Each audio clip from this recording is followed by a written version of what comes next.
Assalamualaikum. Soalan pertama, kenapa buah digalakkan makan sebelah pagi sebelum pukul 12? Ingat, di dalam DND diet, untuk orang yang diabetik ataupun untuk orang yang betul kena kanser, saya menggalakkan mereka lebih makan buah-buahan sebelah pagi. Di dalam kajian yang telah dijalankan, waktu inilah yang terbaik untuk kita, nombor satu, menjamu selera kepada bakteria-bakteria yang baik dalam badan kita.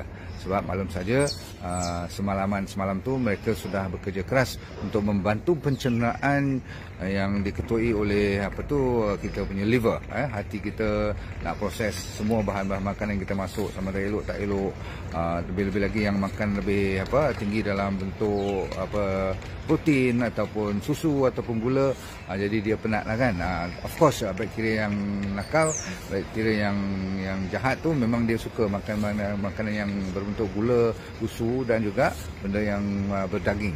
Tapi yang saya nasihatkan untuk mereka yang nak memperbaiki keadaan kita, nak menyembuhkan terutama sekali yang berpenyakit, supaya kita boleh detox dan kita alkalinekan body kita dan memberi enzim-enzim yang hidup, maka buahlah merupakan makanan asas yang utama. Jadi paginya, bila bakteria yang baik itu boleh terima makanan dia dengan cantik, maka dia ada horn pula dah. Okey. Tapi tak apa, kita sambung. Maka dia kena buat apa? Dia kena diberi makanan yang secukupnya. Sebab tu kalau lagi makan buah, jangan makan terlalu sikit. Sebab kan saya bagi formula tu, berat badan anda dalam kilogram, you darab dengan 10.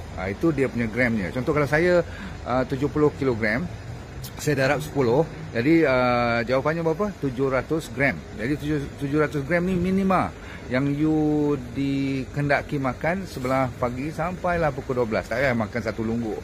Kalau tak larat 1-2 pinggan tu, makan spiring pun boleh. Tapi sebenarnya 700 gram tak jadi masalah. Dia lebih kurang 1 pinggan je kan. Dan buah tu haruslah dicampur minimumnya 3 atau 4 jenis. Ya, kalau tak boleh 2 jenis lah. Okay? Baik. Lagi satu.